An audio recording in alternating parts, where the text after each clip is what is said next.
ॐ या देवी सर्वभूतेषु दुर्गारूपेण संस्थिता नमस्तस्यै नमस्तस्यै नमस्तस्यै नमो नमः। श्री दुर्गा नवरात्र व्रत कथा। सबसे पहले व्रत की विधि। तो बोलो दुर्गे माता की जय। इस व्रत में उपवास या फलाहार का कोई विशेष नियम नहीं है। प्रातःकाल उठकर स्नान करके मंदिर में जाकर या घर पर ही नवरात्रों में दुर्गा जी का ध्यान करके व्रत रखना चाहिए और कथा पढ़नी चाहिए। कन्याओं के लिए ये व्रत विशेष फलदायी है। श्री माता जगदम्बा की कृपा से सब विघ्न बाधाएं दूर हो जाती हैं। कथा के अंत में बारंबार दुर्गा माता तेरी सदा ही जय इसका उच्चारण करना चाहिए। तो बोलो दुर्गा माता की जय। तो चलिए नवरात्र व्रत की कथा सुनते हैं। बृहस्पति जी बोले, हे ब्रह्मा जी, आप अत्यंत बुद्धिमान, सर्वशास्त्र, चारों वेदों को जानने वालों में श्रेष्ठ हो। हे प्रभु, कृपा कर मेरा वचन सुनो। चैत्र, आश्विन, माघ और आषाढ़ के शुक्ल पक्ष में नवरात्र का व्रत और उत्सव क्यों किया जाता है? हे भगवान, इस व्रत का फल क्या है और किस प्रकार करना चाहिए? और पहले इस व्रत को किसने किया सो विस्तार से कहो। बृहस्पति जी का ऐसा वचन सुनकर ब्रह्मा जी कहने लगे, हे बृहस्पति, प्राणियों का हित करने की इच्छा से तुमने बहुत अच्छा प्रश्न किया। जो मनुष्य मनोरथ पूर्ण करने वाली दुर्गा, महादेव, सूर्य और नारायण का ध्यान करते हैं वे मनुष्य धन्य हैं। और ये नवरात्र का व्रत संपूर्ण कामनाओं को पूर्ण करने वाला है। इसके करने से पुत्र चाहने वाले को पुत्र, धन चाहने वाले को धन, विद्या चाहने वाले को विद्या और सुख चाहने वाले को सुख मिल सकता है। इस व्रत के करने से रोगी मनुष्य का रोग दूर हो जाता है और कारागार में बंद हुआ मनुष्य बंधन से छूट जाता है। मनुष्य की समस्त विपत्तियां दूर हो जाती हैं और उसके घर में संपूर्ण संपत्तियां कर उपस्थित हो जाती हैं। बंध्या और काकबंध्या के इस व्रत के करने से पुत्र पैदा हो जाता है। समस्त पापों को दूर करने वाले इस व्रत के करने से ऐसा कौन सा मनोरथ है जो सिद्ध नहीं हो सकता? जो प्राणी इस अलभ्य मनुष्य देह को पाकर भी नवरात्र का व्रत नहीं करता, अनेक प्रकार से दुखी रहता है। यदि व्रत करने वाला मनुष्य सारा दिन उपवास न कर सके तो एक समय भोजन करे, बांधवों सहित नवरात्र व्रत की कथा का श्रवण करें। हे बृहस्पति, जिसने पहले इस महाव्रत को किया उसका पवित्र इतिहास मैं तुम्हें सुनाता हूँ, तुम सावधान होकर सुनो। इस प्रकार ब्रह्मा जी का वचन सुनकर बृहस्पति जी कहने लगे, हे ब्राह्मण, मनुष्यों का कल्याण करने वाले इस व्रत को कहो, मैं सावधान होकर सुन रहा हूँ। आपकी शरण में आया हूँ, हे प्रभु, मुझ पर कृपा करो। ब्रह्मा जी बोले, सुनो, पीठक मनोहर नगर में एक अनाथ नाम का ब्राह्मण रहता था। वह भगवती दुर्गा का भक्त था और उसके घर में संपूर्ण सद्गुणों से युक्त, मानो ब्रह्मा की सबसे पहली रचना हो, ऐसी यथार्थ नाम वाली सुमति नाम की एक अत्यंत सुंदर पुत्री पैदा हुई। वो कन्या सुमति अपने पिता के घर बालकपन में अपनी सहेलियों के साथ क्रीड़ा करती हुई इस प्रकार बढ़ने लगी जैसे शुक्ल पक्ष की कला बढ़ती है। उसका पिता प्रतिदिन जब दुर्गा की पूजा और होम किया करता था, वह भी नियम से वहां उपस्थित रहती थी। एक दिन सुमति अपनी सखियों के साथ खेलने लग गई और भगवती के पूजन में उपस्थित नहीं हुई। उसके पिता को पुत्री की ऐसी असावधानी देखकर बहुत क्रोध आया और वो अपनी पुत्री से कहने लगा कि हे पुत्री, आज प्रभात से तूने भगवती का पूजन नहीं किया और इस कारण मैं किसी कुष्ठी और दरिद्री मनुष्य के साथ तेरा विवाह करूंगा। इस प्रकार कुपित पिता का वचन सुनकर सुमति को बड़ा दुख हुआ और वो पिता से कहने लगी, हे पिताजी, मैं आपकी कन्या हूँ, मैं सब तरह से आपके अधीन हूँ। जैसी आपकी इच्छा हो मेरा विवाह कर सकते हैं, लेकिन होगा वही जो मेरे भाग्य में लिखा है और मुझे इस पर पूर्ण विश्वास है। वो बोली कि मनुष्य न जाने कितने मनोरथों का चिंतन करता है, पर होता तो वही है जो भाग्य में विधाता ने लिखा है। जो जैसा कार्य करता है उसको फल भी उसी कर्म के अनुसार मिलता है, क्योंकि कर्म करना मनुष्य के अधीन है पर फल देव के अधीन है।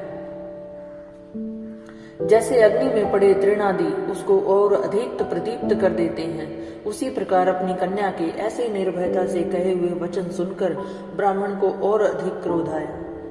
तब उसने अपनी कन्या का विवाह एक कुष्ठी के साथ कर दिया और अत्यंत क्रुद्ध होकर अपनी पुत्री से कहने लगा, जाओ जाओ, जल्दी जाओ और अपने कर्म का फल भोगो। देखता हूं भाग्य के भरोसे रहकर क्या करती है। इस प्रकार अपने पिता के कहे हुए कड़वे वचनों को सुनकर सुमति मन में विचार करने लगी, अहो मेरा बड़ा दुर्भाग्य है जिससे मुझे ऐसा पति मिला। इस तरह अपने दुख का विचार करती हुई सुमति अपने पति के साथ वन में चली गई और भयावने कुशायुक्त उस स्थान पर उसने रात बड़े कष्ट से व्यतीत की। गरीब बालिका की ऐसी दशा देखकर भगवती पूर्व पुण्य के प्रभाव से प्रकट होकर सुमति से कहने लगी, हे दीन ब्राह्मणी, मैं तुम पर प्रसन्न हूँ, जो चाहो वरदान मांग सकती हूँ, मैं प्रसन्न होने पर मनवांछित फल देने वाली हूँ। इस प्रकार भगवती दुर्गा का वचन सुनकर ब्राह्मणी कहने लगी कि आप कौन है जो मुझ पर प्रसन्न हुई हैं? ये सब मुझसे कहो और अपनी कृपा दृष्टि से मुझ दीन दासी को कृतार्थ करो। ऐसा ब्राह्मणी का वचन सुनकर देवी कहने लगी, मैं आदि शक्ति हूँ और मैं ही ब्रह्म विद्या सरस्वती हूँ। मैं प्रसन्न होने पर प्राणियों का दुख दूर कर उनको सुख प्रदान करती हूँ। हे ब्राह्मणी, मैं तुझ पर तेरे पूर्व जन्म के पुण्य के प्रताप से प्रसन्न हूँ। तुमने जो पूर्व जन्म में पुण्य किए उनके कारण मैं आज तुमसे प्रसन्न हूँ, वर मांगो। मैं तुम्हें तुम्हारे पूर्व जन्म का वृतांत सुनाती हूँ, सुनो कि तुमने पूर्व जन्म में क्या पुण्य किए। तुम पूर्व जन्म में निषाद भील की स्त्री थी और अति पतिव्रता थी। एक दिन तेरे पति निषाद ने चोरी की और चोरी के कारण तुम दोनों को सिपाहियों ने पकड़ लिया और ले जाकर जेल खाने में कैद कर लिया। उन लोगों ने तुझे और तेरे पति को भोजन भी नहीं दिया और उन दिनों में नवरात्र का समय था। इस प्रकार नवरात्र के 9 दिन चले गए और तुमने न तो कुछ खाया न ही जल पिया। इस प्रकार 9 दिन तक नवरात्र का व्रत हो गया। हे ब्राह्मणी, उन दिनों में जो व्रत हुआ उस व्रत के प्रभाव से प्रसन्न होकर मैं तुम्हें मनवांछित फल दे रही हूँ। तुम्हारी जो इच्छा हो सो मांगो। इस प्रकार दुर्गा के दिए वचन सुनकर ब्राह्मणी बोली, हे दुर्गे, मैं आपको प्रणाम करती हूँ, कृपा कर मेरे पति के कोढ़ को दूर करो। देवी कहने लगी, उन दिनों में तुमने जो व्रत किया उस व्रत के 1 दिन का पुण्य अपने पति का कोढ़ दूर करने में अर्पण करो। 1 दिन के व्रत के ही प्रभाव से तुम्हारा पति कोढ़ से रहित हो जाएगा। मेरे प्रभाव से तेरा पति कोढ़ रहित और सोने के समान शरीर वाला हो जाएगा। ब्रह्मा जी बोले, इस प्रकार देवी के वचन सुनकर ब्राह्मणी बहुत प्रसन्न हुई और पति को निरोग करने की इच्छा से ठीक है ऐसे बोली कि मेरा पति निरोग हो जाए। तब उसके पति का शरीर भगवती दुर्गा की कृपा से कुष्ठहीन होकर अति कांति युक्त सुंदर हो गया और ऐसी कांति जिसके सामने चंद्रमा की कांति भी क्षीण हो जाती है। वह ब्राह्मणी पति की मनोहर देह को देखकर देवी को अति पराक्रम वाली समझकर स्तुति करने लगी, हे दुर्गे, आप दुर्गति को दूर करने वाली, तीनों जगत का संताप करने वाली, समस्त दुखों को दूर करने वाली, रोगी मनुष्य को निरोग करने वाली, प्रसन्न होने पर मनवांछित वस्तु देने वाली और दुष्ट मनुष्यों का नाश करने वाली हो। तुम ही सारे जगत की और माता और पिता हो। हे अम्बे, मुझ निरपराध अबला का मेरे पिता ने कुष्ठी मनुष्य के साथ विवाह कर मुझे घर से निकाल दिया और उनकी निकाली हुई मैं पृथ्वी पर घूमने लगी। आपने ही मेरा इस आपत्ति रूपी समुद्र से उद्धार किया है। हे देवी, मैं आपको प्रणाम करती हूँ, मुझ दीन की रक्षा करो।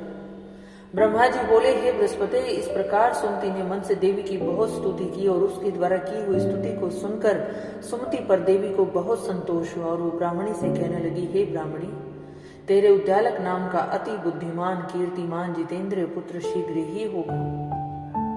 ऐसा कहकर देवी ब्राह्मणी से फिर कहने लगी, हे ब्राह्मणी, जो कुछ तेरी इच्छा हो और मनवांछित वस्तु मांग सकती है। ऐसा भगवती दुर्गा का वचन सुनकर सुमति बोली, हे दुर्गे, अगर आप मुझ पर प्रसन्न हैं तो कृपा कर मुझे नवरात्र व्रत की विधि बतलाइए। हे दयामयी, जिस विधि से नवरात्र व्रत करने से आप प्रसन्न होती हैं उस विधि और उसके फल को मुझसे विस्तार पूर्वक कहें। इस प्रकार ब्राह्मणी के कहे वचन सुनकर माँ दुर्गा कहने लगी, हे ब्राह्मणी, मैं संपूर्ण पापों को दूर करने वाले नवरात्र व्रत की विधि बतलाती हूँ, जिसको करने से समस्त पापों से छूटकर मोक्ष की प्राप्ति हो जाती है। आश्विन मास में शुक्ल पक्ष की प्रतिपदा से लेकर 9 दिन तक विधि पूर्वक व्रत करें। यदि दिन भर का व्रत न कर सके तो एक समय भोजन करें। पढ़े लिखे ब्राह्मणों से पूछकर घट स्थापना करें। वाटिका बनाकर प्रतिदिन उसको जल से सींचे। महाकाली, महालक्ष्मी, महासरस्वती की मूर्तियां बनाकर नित्य विधि सहित पूजा करें और पुष्पों से विधि पूर्वक अर्घ्य दें। बिजोरा के फूल द्वारा अर्घ्य देने से रूप की प्राप्ति होती है। जायफल से कीर्ति, दाग से कार्य की सिद्धि होता है। आंवले से सुख, केले से भूषण की प्राप्ति होती है और इस प्रकार फलों से अर्घ्य देकर यथाविधि हवन करें। खांड, घी, गेहूं, शहद, जौ, तिल, बिल्व, नारियल, दाख और कदम से हवन करें। गेहूं से होम करने से लक्ष्मी की प्राप्ति होती है। खीर तथा चंपा के पुष्पों से धन और पत्तों से तेज एवं सुख की प्राप्ति होती है। आंवले से कीर्ति, केले से पुत्र प्राप्ति होती है। कमल से राज सम्मान, दाखों से सुख संपत्ति प्राप्त होती है। खांड, घी, नारियल, शहद, जौ और तिल, इनसे तथा फलों से होम करने से मनवांछित वस्तु प्राप्त होती है। व्रत करने वाला मनुष्य इस विधान से होम कर आचार्य को अत्यंत नम्रता के साथ प्रणाम करे और यज्ञ की सिद्धि के लिए उसे दक्षिणा दे। इस महाव्रत को पहले बताई हुई विधि के अनुसार जो कोई करता है उसके सब मनोरथ पूर्ण हो जाते हैं, इसमें तनिक भी संशय नहीं। इन 9 दिनों में जो कुछ दान आदि दिया जाता है उसका करोड़ों गुना फल मिलता है। इस नवरात्र का व्रत करने से अश्वमेध यज्ञ का फल मिलता है। हे ब्राह्मणी, इन संपूर्ण कामनाओं को पूर्ण करने वाले उत्तम व्रत को तीर्थ, मंदिर या फिर घर में ही विधि अनुसार करें। ब्रह्मा जी बोले, हे बृहस्पति, इस प्रकार ब्राह्मणी को व्रत की विधि और फल बतलाकर देवी अंतर ध्यान हो गई। जो पुरुष या स्त्री इस व्रत को भक्ति पूर्वक करता है वो इस लोक में सुख पाकर अंत में दुर्लभ मोक्ष को प्राप्त होता है। हे बृहस्पति, यह दुर्लभ व्रत का महात्म्य मैंने तुम्हारे लिए बतलाया है। ऐसे ब्रह्मा जी के वचन सुनकर बृहस्पति जी आनंद के कारण रोमांचित हो गए और ब्रह्मा जी से कहने लगे, हे ब्राह्मण, आपने मुझ पर अति कृपा की जो अमृत के समान इस नवरात्र व्रत का महात्म्य सुनाया। हे प्रभु, आपके बिना कौन इस महात्म्य को सुना सकता है। ऐसे बृहस्पति जी के वचन सुनकर ब्रह्मा जी बोले, हे बृहस्पति, तुमने सब प्राणियों का हित करने वाले इस अलौकिक व्रत को पूछा, इसलिए तुम धन्य हो। यह भगवती शक्ति संपूर्ण लोकों की पालना करने वाली है। इस महादेवी के प्रभाव को कौन जान सकता है। बोलो दुर्गे मैया की जय। दुर्गा माता तेरी सदा ही जय। दुर्गा माता तेरी सदा ही जय। दुर्गा माता तेरी सदा ही जय। बोल सच्चे दरबार की जय। माई मेरी सचिया जोता वाली माता तेरी सदा